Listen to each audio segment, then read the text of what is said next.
Sabuga Vandim. Se inscreva. Bora pra aula então?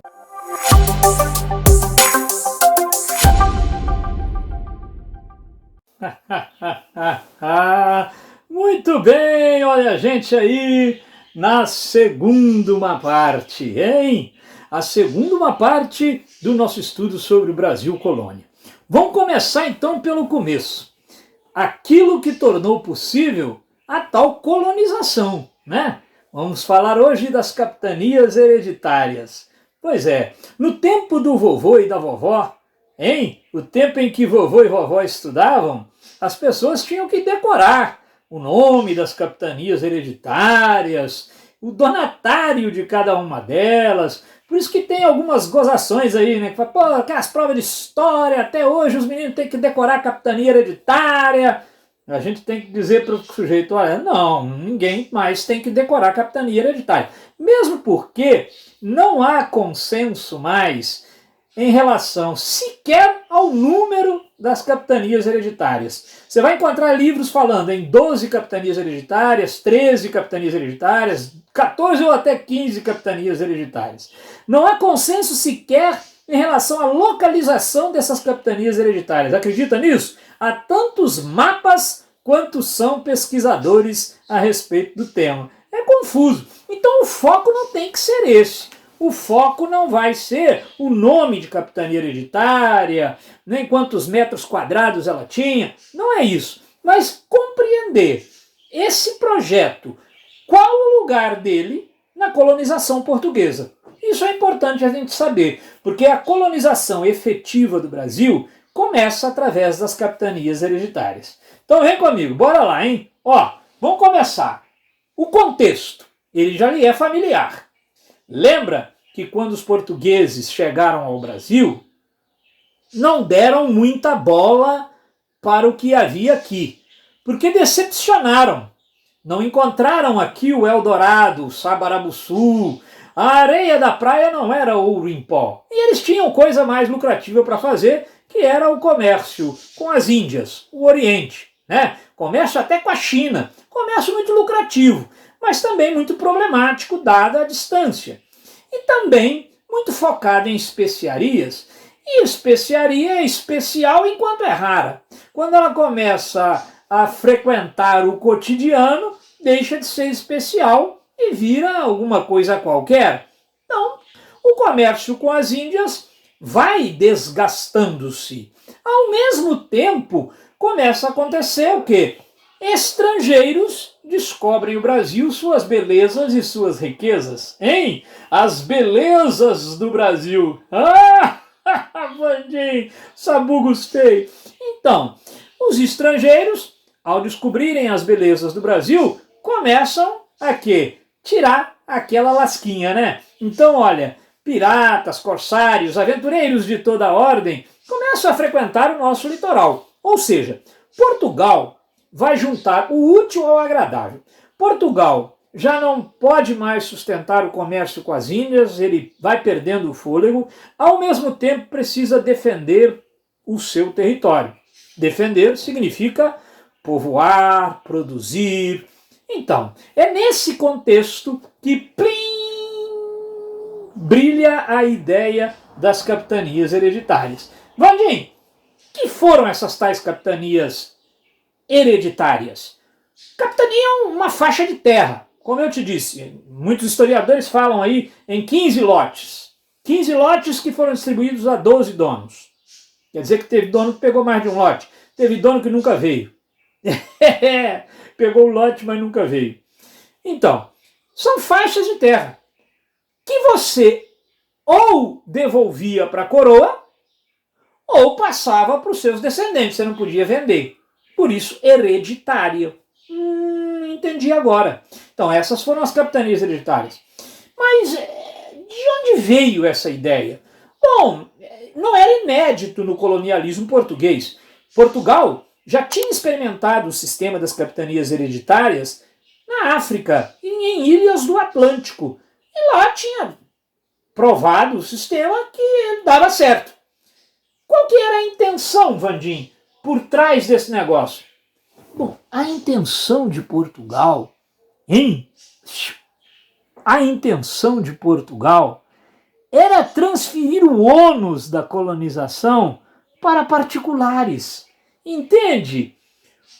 O custo, o ônus, ficava para você, donatário, e não para Portugal. Olha só, Portugal dava um lote de terra imenso para você e dizia, agora você tem que proteger, povoar e produzir.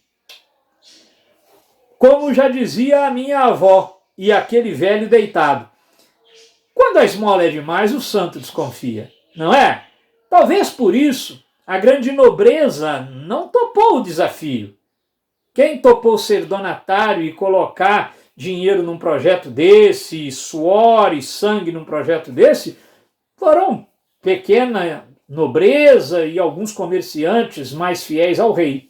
Pois é, mas então, a intenção era essa. Era você colonizar com o mínimo de investimento do Estado. Vandinha, me ocorre uma coisa aqui.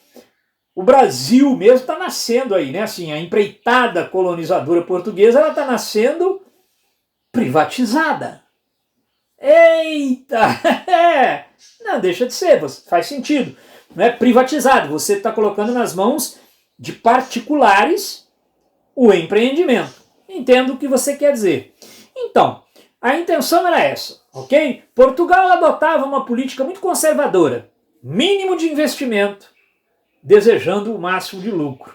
Nesse sentido, a capitania hereditária veste como uma luva, beleza?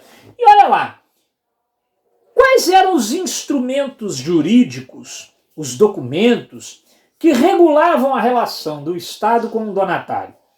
O que eu estou te perguntando no português mais claro? Quando você recebia uma capitania hereditária, você assinava algum papel? Beleza, sim.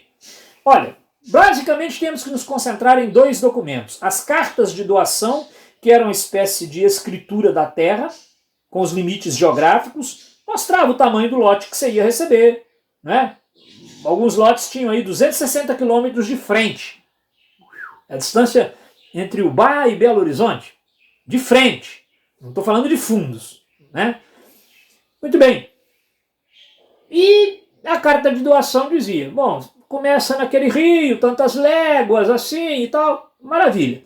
E um outro documento, esse mais importante, que eram os forais, às vezes chamado de carta foral, ou foral, estamos íntimos já, foral. É onde estava escrito direitos e deveres do donatário. Maravilha? Então vamos lá.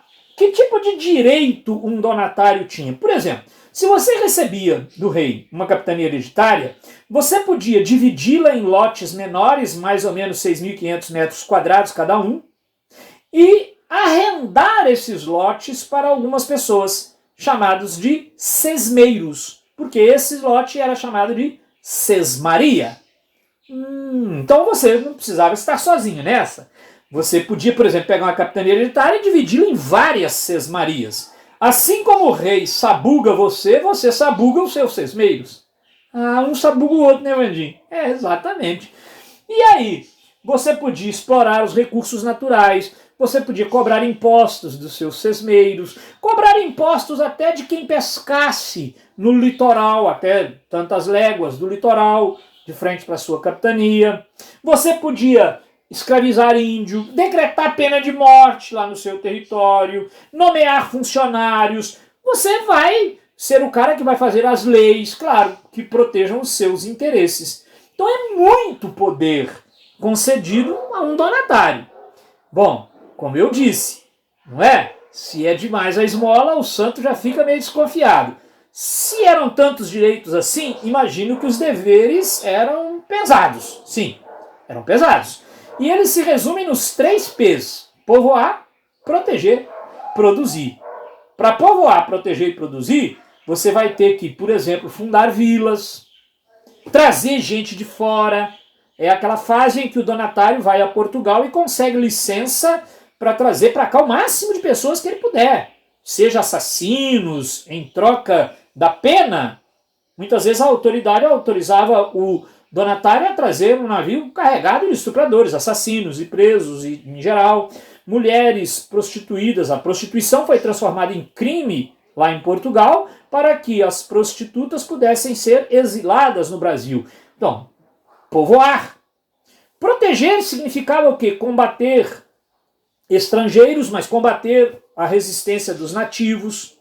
E produzir. Óbvio que aí vão começar os engenhos de açúcar, que a gente, né, vai ter aí depois um tanto de matéria sobre isso. Tá legal? Então você tem que gastar grana com isso. Tanto é que, repito, a alta nobreza portuguesa não se interessou pelo projeto, achou ele arriscado demais, né? Bandim, e os donatários eram normalmente quem? Homens, maiores de 25 anos, fiéis ao rei, e na falta da grande nobreza, sobrou para comerciantes e a pequena nobreza. Alguns dizem, olha, se for olhar para o lado do donatário, o empreendimento foi uma furada. Quem mais lucrou com isso aí foi Portugal mesmo.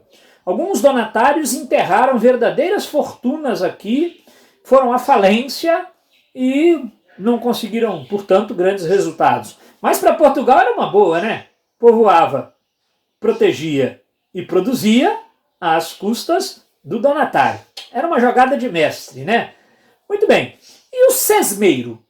Olha, eu chamo a atenção aqui para o fato de que todos os donatários eram homens, mas muitas mulheres foram sesmeiras. Isso tem a ver com aquilo que a gente comentou na aula inicial, invisibilidade. A gente não vê falar, não é? Valeria a pena uma boa pesquisa. Olha, eu queria pesquisar sesmarias, grandes territórios que foram entregues a mulheres. Mulheres que aí fogem daquele estereótipo da mãe recatada e do lar, não é? Mulheres que foram verdadeiras empreendedoras e peitaram o desbravamento desse território aí, povoado por índios, polar e tudo mais. Beleza? Vale a pena viajar nessas entrelinhas aí. Galera, força na peruca, nós estamos precisando. Terminou de assistir? Gostou? Nem doeu, né? Então agora vai lá, se inscreva no nosso canal, espalhe a boa nova, vira e mexe, tem um vídeo novo por aqui. Se não tiver também, não te devo nenhuma satisfação, mas vai entrando aí que aparecem as coisas, tranquilo? Não passa aperto com história não. Vem pro Sabuga Bandim que aqui a gente sabuga. Se não for história, vai ter aqui. Se não for, a gente inventa pra ter aqui também. Abração, hein? Deixa o seu like aí, inscreva-se.